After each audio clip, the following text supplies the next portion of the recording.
수에즈 운하 심각성이 점점 더 커지고 있습니다. 예멘 후티 반군에 맞서서 미국 정부는 해상보호부대를 꾸릴 예정이라고 하네요. 이에 맞서 이란과 예멘 반군은 반박하는 성명을 내면서 분쟁이 심화되고 있는 상황이죠. 전 세계 선박업체들은 수에즈 운하가 아닌 희망봉 주변으로 경로를 변경해서 돌아가고 있기 때문에 운송 비용 상승과 공급 지연 우려가 현실화가 되고 있어요. 아직 월가에서는 인플레이션에 대해 크게 걱정을 하지 않는 분위기입니다. 최근에 운송료가 많이 상승하긴 했지만 코로나 때 최고점이었던 운송료에 비해 아직은 훨씬 낮은 수준이고, 중국을 중심으로 전 세계 경제 수요가 약해졌기 때문에 인플레이션이 폭등할 확률은 낮다고 보는 것 같아요. 실제로 선주들은 선박의 컨테이너를 다 채우지 못하는 경우가 많다고 합니다. 하지만 이집트의 현재 상황은 월가의 생각과 다릅니다. 이렇게 보시면 이집트의 물가는 최대 38%까지 치솟으면서 식량난에 국민들은 힘겨운 삶을 살고 있어요. 이집트는 세계 최대 밀수입국인데 전체 밀수입의 약 60%를 러시아에서 20%는 우크라이나에 의존을 해왔습니다. 그런데 지난해 2월 러시아가 우크라이나를 침공하면서 흑해를 봉쇄했고, 우크라이나는 밀 수출이 불가능해지면서 이집트의 곡물 가격은 폭등하게 됐죠. 그나마 흑해를 통해서 곡물 수출을 보장하는 흑해 곡물 협정으로 인해서 밀을 수입할 수 있었지만, 그마저도 올해 7월부터 러시아가 일방적으로 파기를 하면서 곡물 수입이 중단됐죠. 곡물 협정이 중단되자 이집트의 물가는 미친 듯이 상승하게 됩니다. 게다가 엘니뇨 현상으로 인해 수온이 올라가고 어획량이 줄어들면서 가뭄과 흉작으로 곡물 가격 상승을 더욱더 부추기고 있고요. 상승하는 물가와 더불어서 이집트 파운드화의 가치는 바닥으로 떨어지면서 이집트 국민들은 해지할 수 있는 수단으로 금을 매집하기 시작합니다. 현재 이집트의 금 보유량은 역대 최고치를 갱신하고 있어요. 즉 이집트 경제가 어려우면 어려울수록 금 매집량은 증가하고 있다는 점이죠. 이번 수에즈 운하의 정체 현상이 장기화된다면 이집트의 경제는 계속해서 흔들리게 될 겁니다. 작년 한 해 동안 수에즈 운하가 벌어들인 돈은 원화로 10조 원이 넘습니다. 이는 이집트 GDP의 10%를 차지할 정도로 수에즈 운하가 이집트 경제에 차지하는 비중은 높은 상황이죠. 앞으로 이집트가 중동 전쟁의 중재자 역할로 나서게 될 텐데, 이 부분을 이해하기 위해서는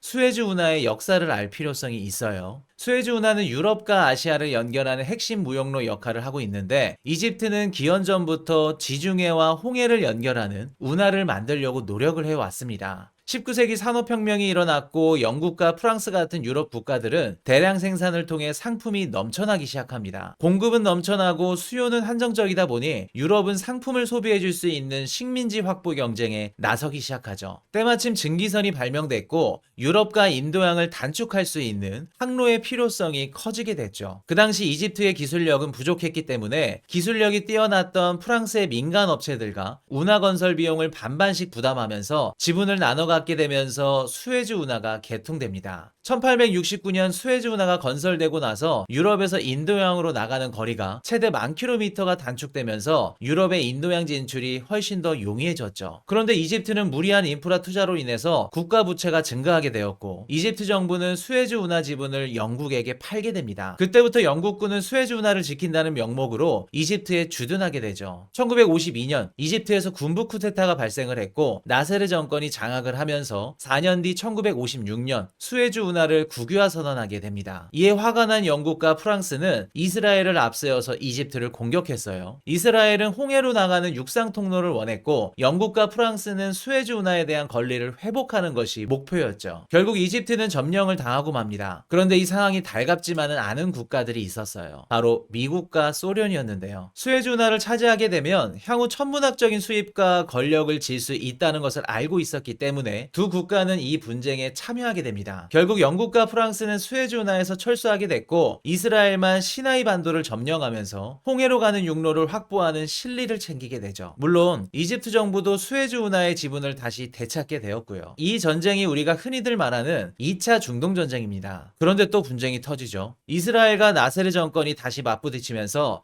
제3차, 4차 중동 전쟁이 여기서 발발하게 됩니다. 여기서 이슬람주의 종교 집단이 세력을 확장하면서 이는 종파 싸움으로 확장하게 되죠. 이스라엘과 대립하고 있는 하마스와 이집트는 같은 종파인 수니파에 속해 있습니다. 그러나 같은 종파여도 이집트는 이슬람 국가를 만들자는 성향이고 하마스는 이슬람을 저항하자는 성향이기 때문에 성격이 좀 달라요. 이 때문에 이집트는 가자 지구에 팔레스타인 난민을 받지 않으려고 하고 있고요. 이런 정치적인 이유 외에도 이집트 자체가 난민을 수용할 수 있을 만큼의 경제적인 여력도 없는 상태고요. 이런 상황에서 하마스와 후티 반군의 공격으로 인해서 수에즈 운하의 이용이 불가능해지자 이집트는 조급해지기 시작합니다. 이 때문에 중동 전쟁이 발발했을 때 가장 먼저 중재 역할을 했던 국가도 이집트였죠. 전 세계 해운사들이 할증된 보험료를 지불해가면서 위험한 수에즈 운하를 굳이 통과할 필요가 없을 거예요. 게다가 이집트 정부는 매년 수에즈 운하의 통행료를 인상하면서 이용하는 선박은 점점 줄어들고 있는 상황이고요. 가뜩이나 높아진 물가로 인해 이집트 경제는 힘든 상황인데 수에즈 운하가 막히면서 외환 수급까지 안 되고 있죠. 이집트의 외환 보유고가 부족할수록 자국 화폐 가치는 하락할 겁니다. 화폐 가치가 하락하면 할수록 자산의 가치를 해지하기 위해서 금의 수요는 증가할 수밖에 없을 거고요.